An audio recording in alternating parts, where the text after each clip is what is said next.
everyone. Hope you all are fine. I am Kalyani Trivedi, continuing the lecture of FY BCom Sem 1, that is of English subject. In previous lecture, we have discussed about the syllabus.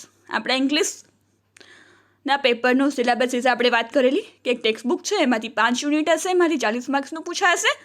એમાં short note હોય, short question answer હોય, મોટો questions હોય, એ પ્રમાણે question answer અને short note પૂછાશે 40 mark. અને 30 માર્કનું grammar portion હશે, એમાં આપણે ડિસ્કસ કરેલું ટેન્સીસ હશે, સબ્જેક્ટ વર્ગ એગ્રીમેન્ટ હશે, કોમ્પ્રિહેન્શન હશે અને એન્ટોનિમ સિનોનિમ હશે. સમાનાર્થી વિરુદ્ધાર્થી કોમ્પ્રિહેન્શન એટલે કોઈ પેરેગ્રાફમાંથી ક્વેશ્ચન આન્સર અને ટેન્સીસ એટલે કે આપણે કાર્ડ, ત્રણેય કાર્ડ હશે, ભવિષ્યકાળ, ભૂતકાળ, વર્તમાનકાળ, આ ત્રણેય કાર્ડ. અને આપણે ડિસ્કશન ચાલુ કરેલું ટેન્સીસનું. We have started the discussion of tense. 12 card, એમાંથી પહેલો આપણે બતાવેલો સિમ્પલ પ્રેઝન્ટ ટેન્સ છે કે સાદો વર્તમાનકાળ. એનો ઉપયોગ થાય છે રોજિંદી આદર્શવત થતી ક્રિયાઓ માટે, હેબિચ્યુઅલ એક્શન્સ. રોજિંદી ક્રિયા દર્શાવવા માટે, રોજિંદી કોઈ પણ આદત હોય આપણને રોજની, કસરત કરવાની, મંદિરે જવાની, હાલવાની, વોકિંગ કરવાની, સવાર ઉઠીને યોગા કરવાની, પ્રાણાયામ કરવાની, એક્સરસાઇઝ કરવાની, દોડવાની, એ બધી સવારની આદત રોજિંદી આપણી રોજ આપણે કરતા હોય, કોલેજ જવું, ભણવું, વાંચવું, લખવું, એ રોજિંદી ક્રિયા દર્શાવવા માટે સાદા વર્તમાનકાળનો ઉપયોગ થાય છે. સનાતન સત્ય, સૂર્ય પૂર્વ દિશામાંથી ઉગે છે, પશ્ચિમમાં હાથમે છે, 2 અને 2 4 થાય, ગણિતના નિયમો સનાતન સત્ય છે, એમાં કંઈ ફેરફાર થવાનો નથી. કાળ 3 જ રહે, એમાં ચોથો ઉમેરાશે નહીં. સનાતન સત્ય છે, 3 જ કાળ હોય, ભૂતકાળ હોય, ભવિષ્યકાળ હોય, વર્તમાનકાળ હોય. તો એ સનાતન સત્ય દર્શાવવા માટે સાદા વર્તમાનકાળનો ઉપયોગ થાય છે. કાયમી સ્થિતિ કે હકીકત, જેમ હતું સતલુજ નદીના કિનારે, લુધિયાણા પછી આપણે સતલુજ નદીના કિનારે નર્મદા નદીના કિનારે ન વસાવે, જ્યાં હોય ત્યાં જ તે. કહેવાનો મારો ભાવાર્થ કે લુધિયાણા સિટી ક્યાં છે? સતલુજ નદીના કિનારે. સનાતન સત્ય છે, એમાં ફેરફાર નહીં થાય. જમુના નદીના કિનારે દિલ્હી છે, દિલ્હી ક્યાં છે? જમુના નદીના કિનારે. તો એ એમનામ રહે છે, સનાતન સત્ય છે, એમાં કાંઈ ફેરફાર નહીં થાય. કાયમી હકીકત કે સ્થિતિ દર્શાવવા માટે પણ સાદા વર્તમાનકાળનો ઉપયોગ થાય છે. નજીકના ભવિષ્યમાં થતી ક્રિયા દર્શાવવા માટે પણ સાદા વર્તમાનકાળનો ઉપયોગ થાય છે. નીચે રહેલી એક્ઝામ્પલ સાથે જો જાતે સોલ્વ કરશો તો વધુ મજા આવશે, શીખવા મળશે અને ખબર પડશે કે અહીંયા સાદા વર્તમાનકાળનો ઉપયોગ થાય છે. પ્રથમ પુરુષ, દ્વિતીય પુરુષ અને તૃતીય પુરુષ, એટલે કે ફર્સ્ટ પર્સન, સેકન્ડ પર્સન અને થર્ડ પર્સનની આપણે વાત કરેલી મેં પહેલાં પણ કે ફર્સ્ટ પર્સનમાં હું અને આપણે, સેકન્ડ પર્સન તમે, એ કોઈ કે એકથી વધુ હોય, થર્ડ પર્સન એટલે હું ને તમે, કોઈ નહીં. થર્ડ પર્સન એટલે કોઈ ત્રીજી વ્યક્તિ, હી, શી, ઇટ, દે નો ઉપયોગ થશે. હવે બીજો કાળ છે, આજે આપણે સ્ટાર્ટ કરીશું કન્ટિન્યુઅસ પ્રેઝન્ટ ટેન્સ એટલે કે ચાલુ વર્તમાનકાળ. વર્તમાનમાં જે ક્રિયા અત્યારે ચાલુ છે એ દર્શાવવા માટે ચાલુ વર્તમાનકાળનો ઉપયોગ થાય છે. એમાં આઈએનજી આવશે. ક્રિયા ચાલુ હોય દર્શાવવા માટે આપણે આઈએનજી, જેમ કે I am teaching, I am cooking, I am reading, I am explaining, I am teaching, I am speaking, I am singing, you are listening, you are learning. અત્યારે ક્રિયા ચાલુ છે, હું ભણાવું છું, તમે ભણો છો, હું બોલું છું, હું ભણાવું છું, હું ખાઉં છું, હું બોલું છું. That is all about continuous tense. તો એમાં અફર્મેટિવ એટલે સાદા વાક્યમાં સબ્જેક્ટ એટલે કરતા, એમ ઇઝ આર, વી એટલે વર્બ અને આઈએનજી. વી એટલે વર્બ કીધું, ઈટનું ઈટિંગ થઈ જશે, રીડનું રીડિંગ થઈ જશે, કુકનું કુકિંગ થઈ જશે. એમ કે અત્યારે ક્રિયા ચાલુ છે, ક્રિયા કન્ટિન્યુઅસ છે એ બતાવવા માટે આઈએનજી લગાડવામાં આવશે વર્બની પાછળ. નેગેટિવ હશે તો same subject, am is are, not, નેગેટિવમાં નોટ આવશે અને વર્બને આઈએનજી. ઇન્ટ્રોગેટિવમાં પહેલાં એમ ઇઝ આર આવી જશે, પછી સબ્જેક્ટ આવશે, પછી વર્બ અને આઈએનજી માર્ક, પછી ક્વેશ્ચન માર્ક, પ્રશ્નાર્થ ચિહ્ન ભૂલવું નહીં. પછી છે અહીંયા સિંગ્યુલર અને plural. I am writing, you, we are writing, you are writing. જે ફર્સ્ટ પર્સન, થર્ડ પર્સન અને સેકન્ડ પર્સનના ક્યાં કે એમાં શું આવશે? I am writing, you are writing, he, she, it writing, they are writing, you are writing, એવું બધું. નોટ્સ છે, ધ્યાનમાં રાખવા જેવી બાબત. Mark the spelling rules by adding ing to the infinitive. If the verb ends in the E, the final E dropped before adding ing. છેલ્લે ઈ આવતો હોય તો ઈ નીકળી જાય અને આઈએનજી આવી જાય. તો મૂવ છે તો મૂવિંગ, ઈ નીકળી ગયો, આઈએનજી લાગી જશે. રાઇટનું રાઇટિંગ, તો ઈ નીકળી જશે, આઈએનજી લાગી જશે. કમ નું કમિંગ. એટલે કે એવા શબ્દો છે જે ધ્યાનમાં રાખવાના છે કે ત્યાં છેલ્લે ઈ આવતું હોય તો ઈ નીકળી જશે અને ડાયરેક્ટ આઈએનજી લાગી જશે જ્યારે કન્ટિન્યુઅસ સ્ટેજમાં રૂપાંતર કરતા હશું ત્યારે. પછી બીજું ધ્યાનમાં રાખવા જેવી બાબત છે, when the verb is one syllable and it ends in a consonant by a vowel, double the consonant with which the verb ends and add ing. Sit, starting પણ કોન્સોનન્ટથી થતું હોય અને એન્ડ પણ કોન્સોનન્ટથી થતું હોય તો બેવડાઈ જાય છે. સિટનું સિટિંગ, TTING થઈ જશે. સ્ટોપનું સ્ટોપિંગ, PPING થઈ જશે. સ્ટાર્ટિંગ એસથી થાય છે એટલે કોન્સોનન્ટથી વ્યંજનથી, અને એન્ડ પણ વ્યંજનથી થતું હોય ત્યારે ડબલ બેવડાઈ જાય છે. If the verb is of 2 more syllables and the stress falls on the last syllable, double the consonant with which the verb ends and add ing. અહીંયા પણ એમ જ છે. જ્યારે ક્રિયાપદ 2 અથવા 2 થી વધારે સિલેબલનું બનેલું હોય, 2 અથવા વધારે સિલેબલ એટલે કે સ્વર, 2 કે તેથી વધુ સ્વરનું બનેલું હોય તો double the consonant with which the verb ends and add ing. અંતે સ્ટ્રેસ બહાર આવતો હોય, બિગિન, ત્યારે ક્રિયાપદના અંતે રહેલ વ્યંજનને બેવડાવવા બાદ આઈએનજી લગાડવામાં આવે છે. બિગિનનું બિગિનિંગ, સબમિટનું સબમિટિંગ. ધ્યાનમાં રાખવા જેવા બાબતો છે. If the verb ends in a single L proceeds by a vowel, double the L before ing. Compel, compelling, quarrel, ક્વારલિંગ.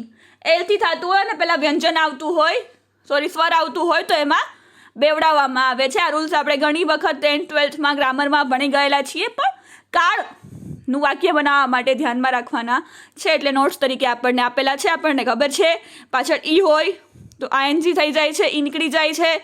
પછી એક સ્વર એમાં હોય, સ્ટાર્ટિંગ પણ વ્યંજનથી થતું હોય અને એન્ડ પણ વ્યંજનથી હોય. એસ છે એ વ્યંજન છે, ટી છે એ વ્યંજન છે તો સિટિંગ થઈ જશે, સ્ટોપિંગ થઈ જશે, ડબલ ટી થઈ જશે. પછી if the verb ends in a single L હોય તો પણ ડબલ ing થઈ જશે. લવનું લવિંગ, ઈ નીકળી જશે અને ing થઈ જશે. મેકનું મેકિંગ, ઈ નીકળી જશે, ing થઈ જશે. અને બાઇટ, ઈ નીકળી જશે અને ing થઈ જશે. વાઉલ જ્યારે એન્ડ થતું હોય ત્યારે વ્યંજન શરૂ થતું હોય અને સ્વરથી એ વાક્ય શબ્દ પૂરો થતો હોય ત્યારે કન્ટિન્યુઅસ બતાવવા માટે ઈ નીકળી જાય છે અને ડાયરેક્ટ ing લગાડાઈ જાય છે. હવે એના ઉપયોગ ક્યાં ક્યાં જગ્યાએ આનો ઉપયોગ થાય છે ચાલુ વર્તમાનકાળનો. The continuous present tense is used to describe an action in progress. વર્તમાનમાં ચાલતી ક્રિયા દર્શાવવા માટે સાદા વર્તમાનકાળનો નહીં, ચાલુ વર્તમાનકાળનો. ઓલો સાદો વર્તમાનકાળ હતું, આ ચાલુ વર્તમાનકાળ છે. કન્ટિન્યુઅસ પ્રેઝન્ટ ટેન્સનો ઉપયોગ વર્તમાનમાં ચાલતી ક્રિયા દર્શાવવા માટે થાય છે. My mother is milking the cow now. The children are making noise. અત્યારે બાળકો અવાજ કરી રહ્યા છે, રાડો નાખી રહ્યા છે. Look, he is crossing the road. જો એ ક્રોસ કરે છે એટલે કરે છે, ક્રિયા અત્યારે ચાલુ છે. Listen, I am speaking. Listen, I am talking about the important topic of grammar that is tenses. Tenses છે, બહુ ધ્યાન રાખજો, સાંભળજો. ત્યારે વર્તમાનમાં ચાલતી ક્રિયા દર્શાવવા માટે ચાલુ વર્તમાનકાળનો ઉપયોગ થાય છે. બીજું છે the continuous present tense is use to describe an action in progress but not necessary at the time of speaking. અત્યારે ના હોય કદાચ ચાલુ, પણ હું કરતી હોઉં છું, મારું આ જ કામ છે. જેમ કે ચાલુ વર્તમાનકાળનો ઉપયોગ વર્તમાન સમયમાં ચાલતી ક્રિયા દર્શાવવા માટે થાય છે, પરંતુ જરૂરી નથી કે તે ક્રિયા બોલતી વખતે પણ ચાલુ હોય. અત્યારે પણ ચાલુ જ નથી, પણ વર્તમાનમાં ક્રિયા થતી હોય એ દર્શાવવા માટે પણ ચાલુ વર્તમાનકાળનો ઉપયોગ થાય છે. Let us discuss in detail with example. Example દ્વારા આપણને વધુ ખ્યાલ આવશે. બીજો ઉપયોગ શું છે? I am writing a book on English grammar nowadays. અત્યારે હું હમણાંના સમયમાં શું કરું છું? બુક જ લખતી હોઉં છું, અત્યારે નથી લખતી, પણ હું કામ શું કરું છું તો કે ઇંગ્લિશની ગ્રામર બુક લખવાનું. We are still importing steel from abroad. What is your brother doing this days? અત્યારે તમારો ભાઈ શું કરે છે? ભણે છે, સ્ટડી કરે છે, જોબ કરે છે, શું કરે છે? એવી ક્રિયાઓ દર્શાવવા માટે પણ ચાલુ વર્તમાનકાળનો ઉપયોગ થાય છે. The continuous present tense is used to express an action definitely planned for the near future. નજીકના ભવિષ્યમાં થનાર ચોક્કસ અને આયોજિત ક્રિયા દર્શાવવા માટે પણ ચાલુ વર્તમાનકાળનો ઉપયોગ થાય છે. Let us learn from examples. We are taking a test in English tomorrow. કાલે હવે ડેફિનેટલી અત્યારે ટેસ્ટ આપતા હશું ઇંગ્લિશમાં. I am not inviting your brother to the party. અત્યારે હું ઇન્વિટેશન આપું છું, બધા તારા ભાઈને હું ઇન્વિટેશન નહીં આપું. તો અત્યારે ક્રિયા ચાલુ છે એના માટે. Are you flying to Riyadh on Monday? તમે જવાના જ છો, નક્કી થઈ ગયું, મારી ફ્લાઇટ બુકિંગ થઈ ગયું. The continuous present tense is used to express an action that has become a habit for doing it over and over again. એવી ક્રિયા દર્શાવવા થતો હોય છે જે આદતવશ વારંવાર થતી હોય છે, ભલે બોલતી વખતે ચાલુ ન હોય. આદતવશ આમાં પણ આવ્યું. The girls are always making a noise. છોકરીઓ હંમેશા અવાજ જ કરતી હોય છે. Mrs. Sharma is always backbiting others. એ પીઠ પીછે બધાની ખંજર જ ભોગતા હોય છે. She is always making excuses. જ્યારે પૂછો ને ત્યારે એનું કામ જ છે એક્સક્યુઝ આપી દે, આ કરીએ તે કરીએ. એની પાસે બહાના જ હોય, બહાના જ આપતી હોય છે. 4 એના ઉપયોગ છે ચાલુ વર્તમાનકાળના. વર્તમાનમાં ચાલતી ક્રિયા દર્શાવવા માટે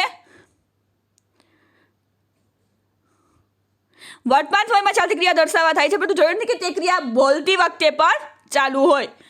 નજીકના ભવિષ્યમાં થનાર ચોક્કસ અને આયોજિત ક્રિયા દર્શાવવા માટે પણ ચાલુ વર્તમાનકાળનો ઉપયોગ થાય છે.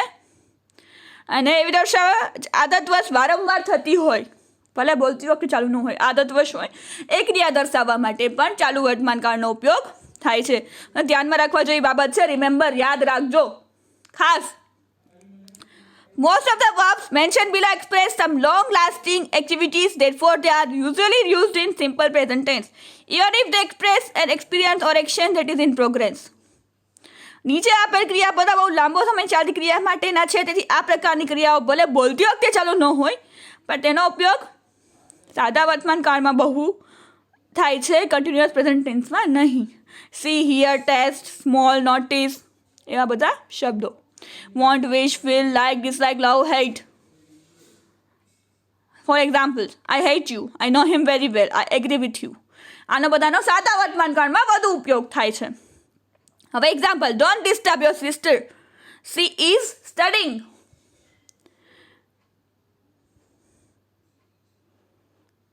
What you did at this moment, what you are doing. What you are doing at this moment. Children are having a good time because it is vacation time. The one who is riding the black horse seems to be an expert. I think I know the man who is sitting over there. This train is moving fast today. He is swimming very well just now, I should say. I am making good progress with my work. Look, they are running. I am doing my lesson now. હું મારે અત્યારે કામ કરું છું. ING, એમિઝાર, શબ્દને અનુરૂપ, કર્તાને અનુરૂપ અને ING. This is all about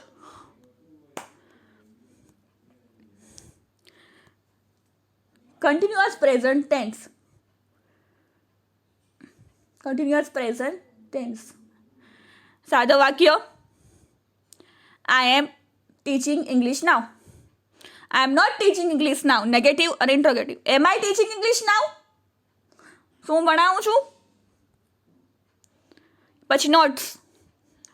એના યુઝ કઈ કઈ જગ્યાએ સાદા ચાલુ વર્તમાન કાળનો ઉપયોગ થાય છે, જે ક્રિયા ચાલુ હોય, નજીકના ભવિષ્યમાં થવાની હોય, ચોક્કસ, ફિક્સ, ચોક્કસ અને આયોજિત ક્રિયા દર્શાવવા માટે પણ ચાલુ વર્તમાન કાળનો ઉપયોગ થાય છે. અને વારંવાર થતી હોય, આદતવશ હોય, અને અત્યારે બોલતી વખતે ચાલુ ન હોય પણ એની આદતવશ હોય. એવી ક્રિયા દર્શાવવા માટે પણ ચાલુ વર્તમાન કાળનો ઉપયોગ થાય છે. એક્ઝામ્પલ્સ આપણે જોયા. Don't disturb your sister, she is studying. એ વાંચે છે, અત્યારે ક્રિયા ચાલુ છે.